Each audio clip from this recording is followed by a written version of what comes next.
right, so today we're going to look at some matchups as well as the injuries leading to the Eagles and Giants showdown on Christmas. For you, but for me, it'll be the 26th past. What's up, it's your boy Centron coming back at you with another analysis video, and I kid you not, that's my real name.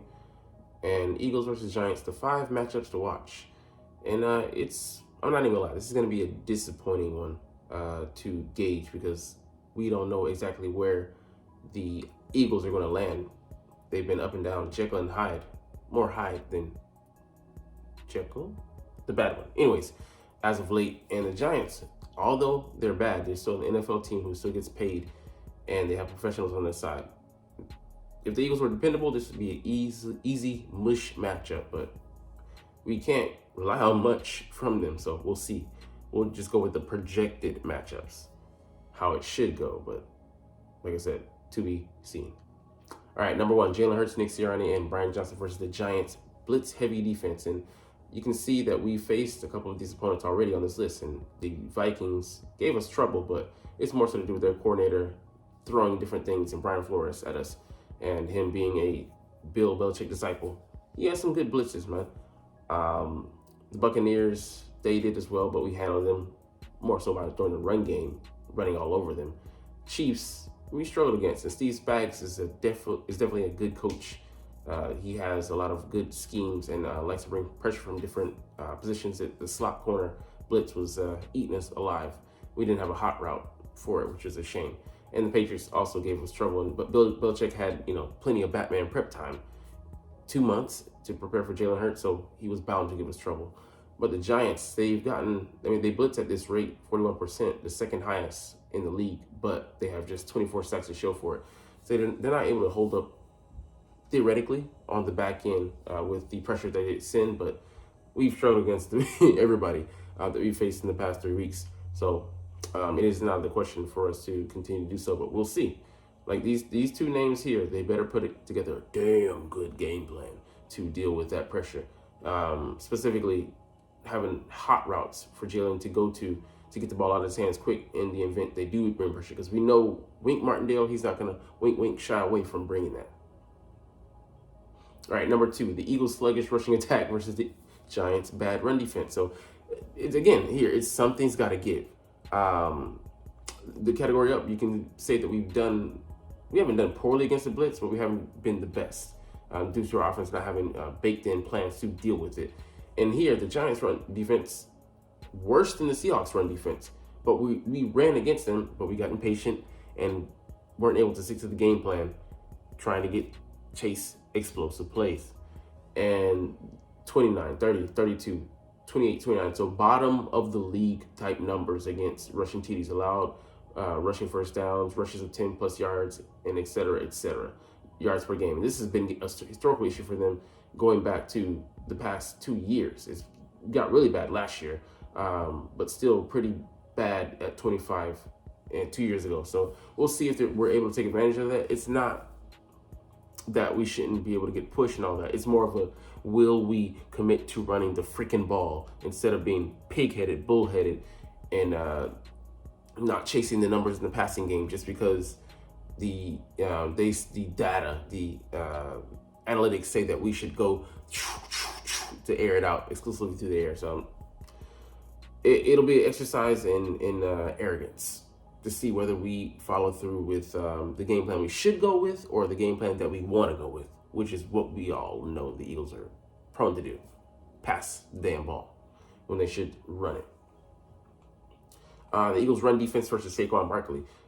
We've given up this amount of rushing yards. The Chiefs, Pacheco had, a good game on the ground. Also some off-schedule scrambles from Patrick Mahomes. Josh Allen had like 80 of these yards, so the Bills running backs weren't effective at all. And he also had one of these TDs on the ground.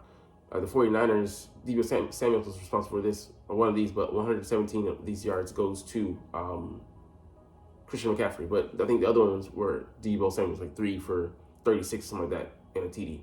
The Cowboys, they weren't really effective, and Dak had maybe 1 scramble or 2 scrambles.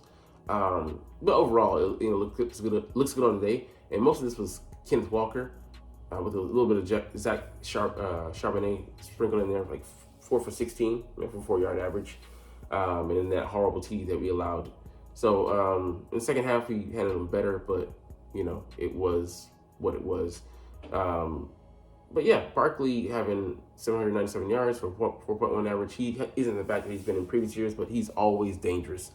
And we can't struggle against, back to his caliber. We were able to hold him last year to some pretty good damn averages, but we've been a sieve as of late. The defense looks tired. The rotation hasn't been as effective because we had guys dealing with injuries like Fletcher Cox having to play through injury. So yeah, it's a mystery to as whether we'll hold him or not, but it depends a lot on our consistency, which hasn't been there, not just as of recent weeks, but going back to the beginning of our gauntlet. The Eagles in battle secondary versus the Giants unthreatening receivers. So something again has to give here. Darius Slayton has been leading them as of recent years. 3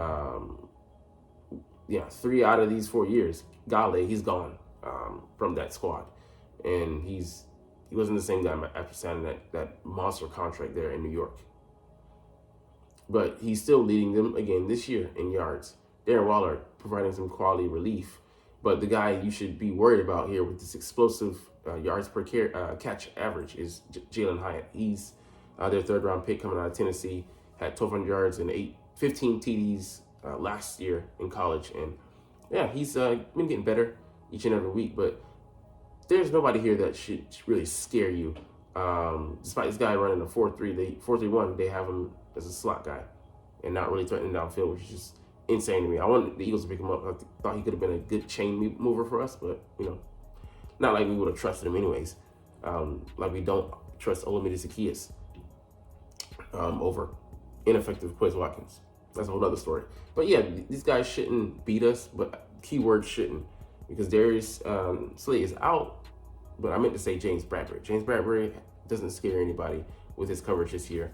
Going from the second team All-Pro and the, I think, second best QBR allowed to the second worst this year. It's been historically bad. He's allowed 11 TDs, so he's not catching it. Only thing he's not catching is a cold. Or he might catch a cold, shit. But yeah, we face some good receivers, but we should be, theoretically, like I said, on paper, win this matchup. But stranger things have been happening in Philly the last couple of weeks. And where might the Eagles go feasting? The Giants have allowed a league-high 76 sacks over the Jets, who we faced. And I think we had a couple sacks on the Commanders, who we did sack him, I think, a couple times in the first matchup, and then maybe in the second matchup, not at all. Or like one of those flip-flop. But they should be a unit we should thoroughly destroy, especially the talent that we have on that D-line on the interior and the exterior. But as of late, man, we've looked very sluggish. Like, Andrew Thomas is a good guy. He's still going to be had. All the rest of these guys are just guys. He's coming out of freaking retirement. He first started with the Giants in 2013, and he was on the couch until October. So he's giving up 7 sacks. We should be able to have him. He's a rookie who's been up and down, but he's been average to below average. Just another guy, and he was on our practice squad replacing Neal, who we'll get to later, but he's not going to be playing in this game. So we should thoroughly dominate this matchup, but we've been tired as of late. So I don't know how this is going to go. If earlier this year, I would definitely say it would be like at least an 8 out of 10. They give him a 10 out of 10, but 6. It should be fair because we haven't been producing. We'll see how that goes. All right, let's get into the injury matchups. Injury report for this game. So obviously the guys who had surgery are going to be out. Darius Slay with that knee, he's not playing this week. Could play, I would say probably the last week. I would say that's where I would slot him in. Landon Dickerson with that thumb surgery, he could miss just a game. Might be back next week, but we'll see. I would hold him out. Zach Cunningham is going to be out again for the second consecutive week with that knee, maybe related to that hamstring, but we sorely miss him at this point. Maybe not for these next slate of games, but definitely for the playoffs, we need him. Nicholas Morrow did not practice, questionable to play, but I mean, that's a good sign considering he did not, go at all this week, but we'll see. And at this point, we do need him. He had a pretty good game last game. Cam Jurgens full, so he's going to be full go. And this is just precautionary.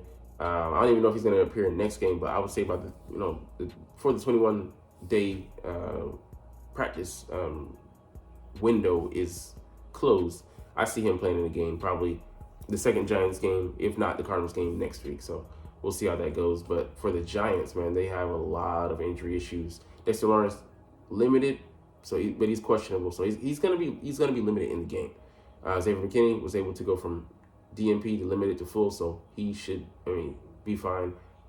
Evan Neal is out. Would have preferred him to play, considering how bad he is, how many sacks he gives up.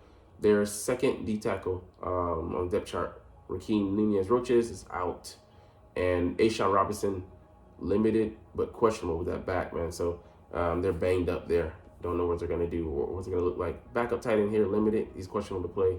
Matt Breida, full, so he should be good to go. The punter, left groin, could be limited in his punting. Don't know who he is, but he's good to go. Darren Waller, good to go. Justin Pugh, good to go, but he's coming off the couch. Not even just the bench, he's coming off the couch. And Gary Brightwell, a good backup, is questionable, and some guy that we don't even know is full. But anyways, those are the injury notes. We'll see how it goes. A much shorter video for me today, but it's honestly not that much to talk about. The Eagles, just go out there and win. Just go out there and get the fucking dub. That's all we need to see from you guys. Won't even be celebrated because we're beating somebody that we should beat. Like not even literally should beat. We should fucking destroy. So I don't want to hear anything else but a dub from these guys. And that's can't resist it. Anyways, like I said, we're gonna chunk deuces and get up out of here. But I love making these videos and love talking about the Eagles. So we're gonna say bye-bye. But as always, it's fly Eagles fly, and let's motherfucking go. Like, comment, share, and subscribe if you Thanks for watching. Check me out at Centron Anime, Centron Life, or Centron Laughs, or other social media.